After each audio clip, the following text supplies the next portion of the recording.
नमस्कार, स्वदेश खबर में स्वागत है आप सभी का। मैं हूं आपके साथ सौमित्र बुतकर। शुरुआत करेंगे बुलेटिन की बाजार की खबरों के साथ, जहां पर खराब ग्लोबल संकेतों का आज भी बाजार पर असर देखने को मिला और बाजार गिरावट के साथ ही बंद हुआ।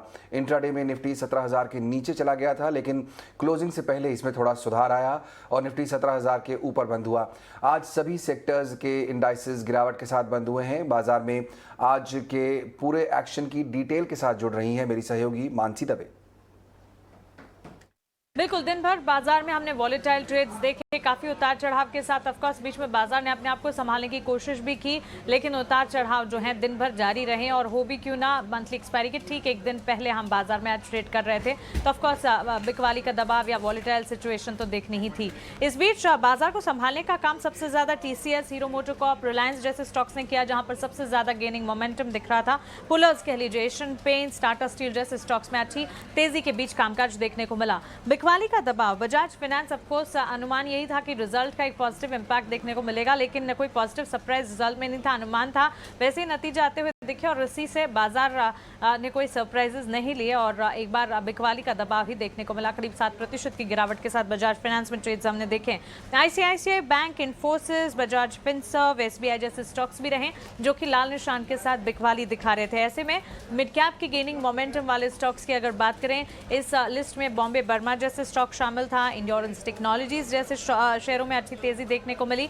साथ ही मिड कैप में तेजी हमने Adani power, Apollo tyre, AB capital जैसे स्टॉक्स में भी देखी, जहां हरे निशान के साथ दिन भर ट्रेड्स देखने को मिले और क्लोजिंग के वक्त भी हमने वहां पर तेजी ही पाई। मिड कैप में लूजिंग मोमेंटम ट्रेंड, आज बिकवाली का दबाव दिख रहा था। लुढ़कता हुआ माइंडट्री भी, नवीन फ्लोरिन, एयू स्मॉल फाइनेंस और वोडाफोन आइडिया कुछ शेयर्स जहां पर लाल निशान के साथ बिकवाली देखने को मिली। अब क्योंकि नतीजों का सीजन चल रहा है, रिजल्ट स्पेसिफिक मोमेंटम भी बाजार में काफी हद तक देखने को मिल रहा है। महिंद्रा लॉजिस्टिक्स कंपनी के नतीजे आए, नतीजे हर लिहाज से अच्छे थे और इसी का एक इम्पैक्ट था जो कि स्टॉक प्राइस में मूवमेंट में भी देखने को मिला। अच्छी तेजी के बीच महिंद्रा लॉजिस्टिक्स ने दिन भर ट्रेड कर दिखाया और करीब 7.25% की बढ़त के साथ स्टॉक में ट्रेड देखने को मिला। इसके ठीक पीछे Nippon life India asset management, यहां पर नेगेटिव इंपैक्ट आता हुआ बिकवाली का दबाव, ये स्टॉक करीब 1.5% से लेकर 2.5% तक की गिरावट दिखाया जा रहा था। वहीं Tata Coffee, Aditya Birla, Sun Life AMC, AU Small Finance Bank, Bajaj Finance, IFL securities और यूटीआईएमसी जैसे स्टॉक्स थे जो कि रिजल्ट स्पेसिफिक इंपैक्ट आज दिन भर ही दिखाते रहे। अगर सेक्टर स्पेसिफिक बाजार को देखेंगे, चौतरफा बिकवाली का माहौल जरूर देखने को मिला। फाइनेंशियल सर्विसेज, एफएमसीजी, आईटी, निजी बैंक क्षेत्र और फार्मा की तरफ से सबसे ज्यादा गिरावट हावी होती हुई हमने देखी। तो क्लियरली दिन भर हमने वॉलेटाइल ट्रेड्स देखे। अब देखना ये होगा कि मंथली एक्सपायरी किन लेवल्स पर होती है।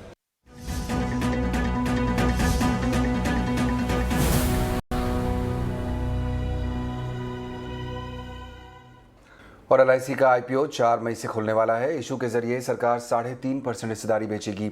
हालांकि इसको लेकर सभी जानकारियां कल ही आ गई थी। इसका प्राइस बैंड 902 रुपए से 949 रुपए प्रति शेयर तय किया गया है। यह इशू 21,000 करोड़ रुपए का होगा। दीपम सेक्रेटरी तुहिनकांत पांडे ने कहा है कि माहौल के हिसाब से आईपीओ का साइज पर्याप्त है। रिटेल निवेशकों की शानदार भागीदारी की उम्मीद है।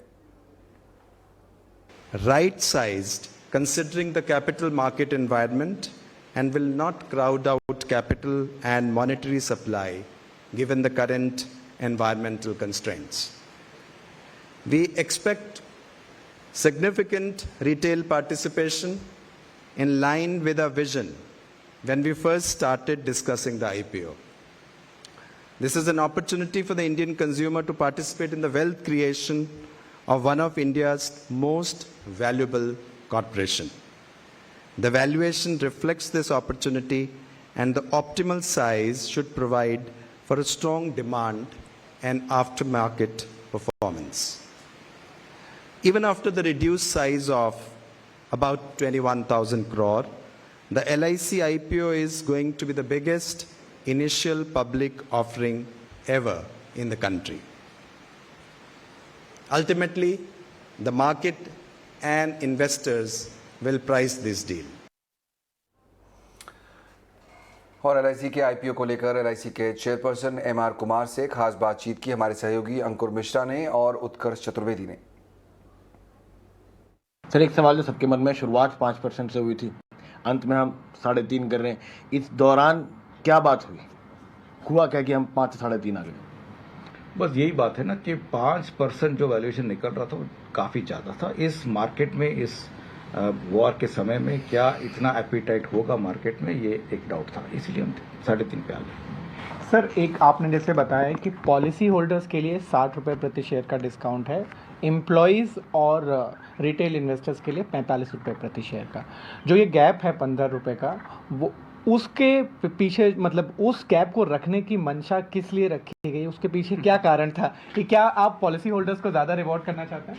नहीं, ऐसी कोई बात नहीं। ये हम बता भी नहीं सकते कि ऐसा क्यों हुआ।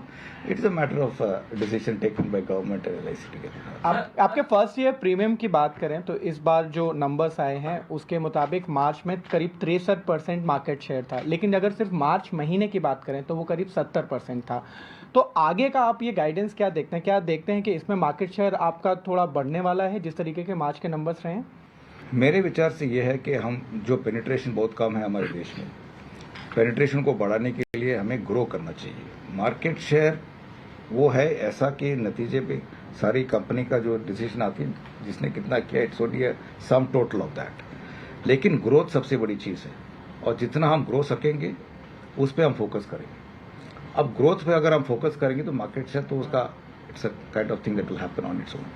आफ्टर कोविड जैसा आपने बोला कि पहले बीच में मिलना नहीं पॉसिबल हो रहा था, तो आनंद ऐप के ज़रिए जो एजेंट्स थे वो डील कर रहे थे, लेकिन उसके बाद क्या कस्टमर बिहेवियर में बदलाव हुआ है? क्या ऐसा है कि प्रेफरेंसेस चेंज हुए हैं? आपने कुछ नोट किया? दो चीज़ें हैं। जो कस्टमर्स शायद मिलने से उनको अभी भी कुछ एतराज़ है तो वो तो आनंदा यूज़ कर सकते हैं। और अगर कस्टमर्स को दो हम बांटे हैं कि सीनियर पीपल तो हाँ कह रहे हैं कि आप बात कर लो, और जो जूनियर यंगर पीपल है, मिलेनियल्स है, वो कहते हैं कि हम ऑनलाइन कर लेते हैं, आनंदा में कर लेते हैं।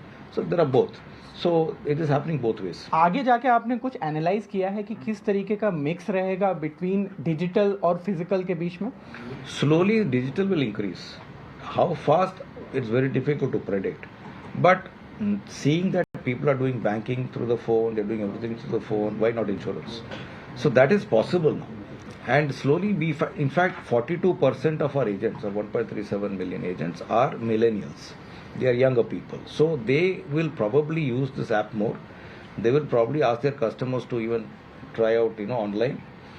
So that is something that is working. Sir, RBI का जो नया नियम आया था उसके मुताबिक NBFCs 1 करोड़ रुपए से ज़्यादा लेंड नहीं कर सकते हैं IPO फाइनेंसिंग के लिए।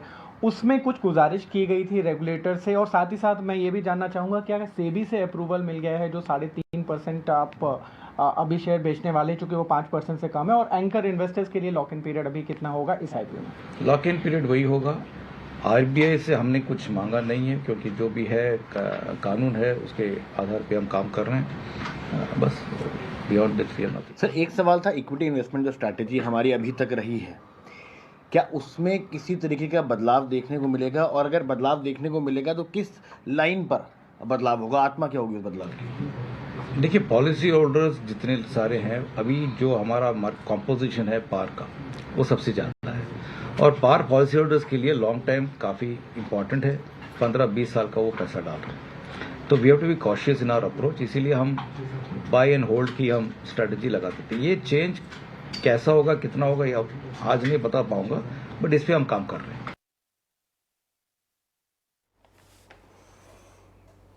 तो LIC का मैनेजमेंट वहाँ पर बताता हुआ उनके प्लान्स और IPO के बाद की स्थिति। लेकिन फिलहाल ताज़ा खबर यह है कि HUL हिंदुस्तान यूनिलीवर्स के नतीजे आपके सामने। चौथी तिमाही के मुनाफा 2,330 करोड़ रुपए पर खड़ा हुआ दिखाई दे रहा है। ये अंदाज़ा था करीब 2,180 करोड़ के आसपास का, तो यहाँ पर मुनाफा बढ़ता हुआ दिखाई दे रहा है। इसके अलावा जो आय एक्सपेक्टेड थी वो करीब 13,000 करोड़ के आसपास की थी। ये आंकड़ा भी आपके सामने जल्दी आएगा। ये आंकड़ा 13,190 करोड़ पे आ रहा है, यानी जो एक्सपेक्टेशन थी उससे ज़्यादा यहाँ पर आय में भी हमने बढ़ोतरी आते हुए देखी है। तो मुनाफा और आय दोनों में अच्छी बढ़त दिखाई दे रही है। HUL के नंबर्स पर नज़र बनी रहेगी हमारी, और डिटेल्स आपको बताएंगे जैसे आंकड़े और सामने आते जाएंगे हमारे। फिलहाल फोकस करेंगे कमोडिटी मार्केट्स में, जहां पर विश्वमोहन हमारे साथ जुड़ रहे हैं। उनसे जानते हैं कि कमोडिटी मार्केट्स में क्या एक्शन चल रहा है फिलहाल। विश्वमोहन, क्रूड हमने देखा एक बार फिर 105 के लेवल को पार कर गया है, और कौन कौन सी कमोडिटीज एक्शन में हैं आज? कमोडिटी मार्केट में अगर बात करें सबसे पहले कच्चे तेल की, तो आज यहाँ पर हालांकि एक रेंज में ही कारोबार हो रहा है। इंटरनेशनल मार्केट में तेज़ी है, लेकिन डोमेस्टिक मार्केट में हल्की कमजोरी यहाँ पर दिख रही है। लेकिन खबर ये है कि रूस ने आज से पोलैंड के लिए गैस की जो सप्लाई है वो बंद कर दी है। ये एक टाइमिंग काफ़ी अहम है। एक तरफ दुनिया पूरी तरह से स्टैगफ्लेशन की स्थिति है, जहाँ पर ग्रोथ कम हो रहे हैं और महंगाई बढ़ गए हैं। तो ऐसी स्थिति में अगर गैस की सप्लाई कम होती है तो डेफिनेटली प्रेशर और ज़्यादा बढ़ेगा। दूसरी तरफ चाइना के सेंट्रल बैंक ने साफ संकेत दिए हैं कि इकोनॉमी को रिवाइव करने के लिए राहत पैकेज की तैयारी चल रही है।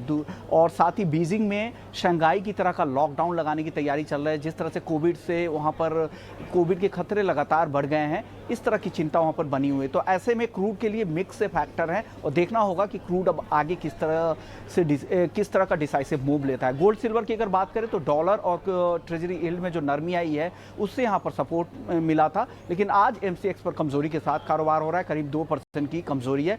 हालांकि चांदी हल्की तेजी के साथ यहाँ पर चांदी में कारोबार हो रहा है। तो ये मिक्स से फैक्टर है। लेकिन अगर मेटल की अगर बात करूँ तो निचले स्तरों पर यहाँ पर खरीदारी लौट रही है और लग रहा है कि चीन में जो अगर राहत पैकेज आएगी तो वहाँ से डिमांड में रिकवरी की उम्मीद लगाई जाए। तो ये कुछ ऐसे फैक्टर्स हैं जो मिला जुला कारोबार पूरे ही कमोडिटी मार्केट में आज दिख रहा है। जी बिल्कुल, रशिया और चीन एक बार फिर फोकस में। बहुत शुक्रिया विश्व मोहन इस पूरे अपडेट के लिए। प्रधानमंत्री नरेंद्र मोदी ने राज्यों को पेट्रोल डीजल पर वैट घटाने की सलाह दी है ताकि जनता पर महंगाई का बोझ न पड़े।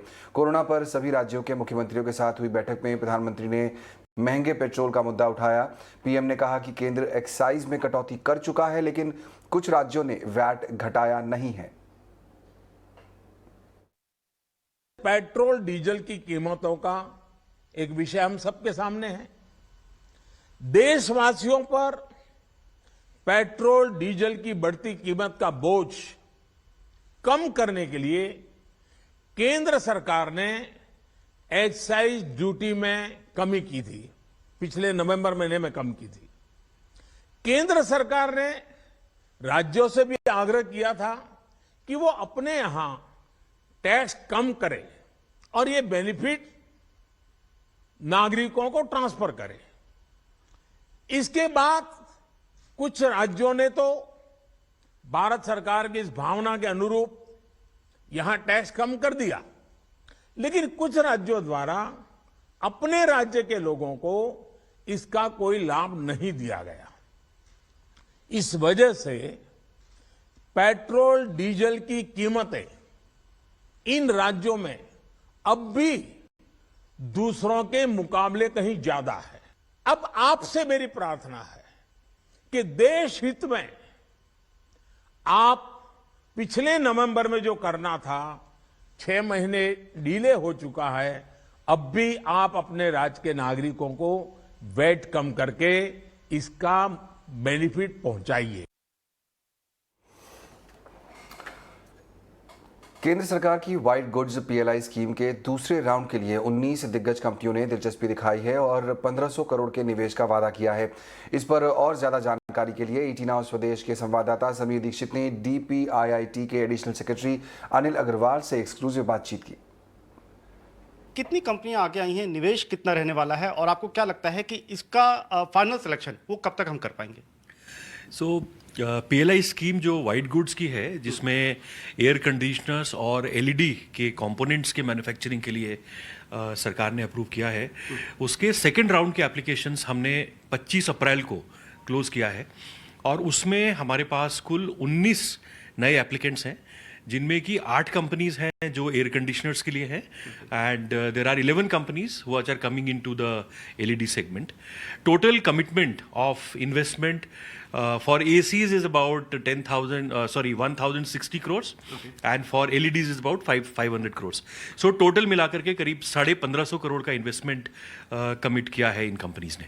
ओके इसके पहले वाला जो हमारा राउंड था, जो हम लोगों ने लास्ट ईयर किया था, उसमें टोटल 52 कंपनीज ने अप्लाई किया था. हमने 42 कंपनीज को सिलेक्ट किया है इसमें और उसमें there commitment investment is about 4,600 crores. There are 6 companies which are under process for FDI approvals. Their commitment is about 900 crores. और अगर हम इन तीनों को मिलाकर के देखें तो हमारा जो total commitment for investment into AC and LED scheme is now crossing 7,000 crores. So this is actually one of the very exciting outcomes of this second round of applications. और हिंदुस्तान यूनिलीवर के नतीजे आ गए हैं, लेकिन इन नतीजों का और फाइन प्रिंट समझते हैं। मेरे सहयोगी शरद दुबे मेरे साथ जुड़ रहे हैं। शरद, मुनाफा यहाँ पर बढ़ता हुआ दिखाई दिया है, 2,143 करोड़ से बढ़कर 2,330 करोड़ रुपए तक बढ़ गया है। रेवेन्यू भी बढ़ता हुआ दिख रहा है। और कौन कौन से डेटा आपके सामने आए हैं, क्या फाइन प्रिंट रहे हैं, कैसे, सबसे पहले समझाइए कि ये नतीजे कैसे हैं, इनलाइन है, गुड है या कैसे हैं? जी बिल्कुल, तो HUL के जो नतीजे आए हैं चौथे तिमाही के लिए, सारे एस्टिमेट्स को जो है बीट किया गया है। रेवेन्यू में भी बीट है, पैट में भी बीट है, इवन आपके एबिटा और मार्जिन्स में भी बीट है। ये स्ट्रीट एक्सपेक्टेशंस के हेडलाइन नंबर्स को पहले रिपीट कर देता हूँ। रेवेन्यू लगभग 11% उठा है वो ईयर ऑन ईयर बेसिस पे। एबिटा में भी लगभग 10% का उछाल देखने मिला है। मार्जिन्स जो है लगभग 24.1% पे आई है। थोड़ी सी कॉन्ट्रैक्शन ज़रूर हुई है 27 बेसिस पॉइंट्स पे, लेकिन उम्मीद थी कि 40 बेसिस पॉइंट्स का कॉन्ट्रैक्शन, तो यहाँ पे बीट देखने मिला है। एबिटा में ओवरऑल देखें तो 10% का उछाल देखने मिला है। कंपनी ने जो है लगभग 19 रुपये प्रति शेयर जो है डिविडेंड भी घोषणा की है। लेकिन जो ओवरऑल इंपॉर्टेंट बात है कि उनकी जो टर्नओवर है कंपनी की, वहाँ पे लगभग 10% का ग्रोथ देखने मिला है। और वॉल्यूम ग्रोथ लगभग फ्लैट अभी कंपनी कह रही है। अभी जो है इंटरव्यू चल रहा है, तो वो जो है वॉल्यूम ग्रोथ भी बताएंगे। और मार्केट का अनुमान है कि ऑलमोस्ट 3% का जो वॉल्यूम डी ग्रोथ दिखेगा। लेकिन यहाँ पे एक पॉजिटिव सरप्राइज देखने मिल सकती है, जैसे कॉन्फ्रेंस अभी चल रही है कॉन कॉल की। लेकिन ये इसके अलावा जो है सेगमेंटल परफॉर्मेंस के बारे में भी मैं कुछ कहना चाहूँगा कि यहाँ पे देखें तो मार्केट शेयर थोड़ी गेन हुई है। और होम केयर सेगमेंट है, जो हम लोग बोल के भी रखे थे प्रीव्यू में कि लगभग 24% जो ईयर ऑन ईयर बेसिस पे ग्रोथ देखने मिला है। और यहाँ पे ब्रॉड बेस परफॉर्मेंस देखने मिली है आपकी फैब्रिक वॉश और हाउस होल्ड केयर को लेकर, तो ये एक इंपॉर्टेंट सेगमेंट रहा है। ब्यूटी और पर्सनल केयर सेगमेंट में भी 4% का जो है इजाफा देखने मिला है।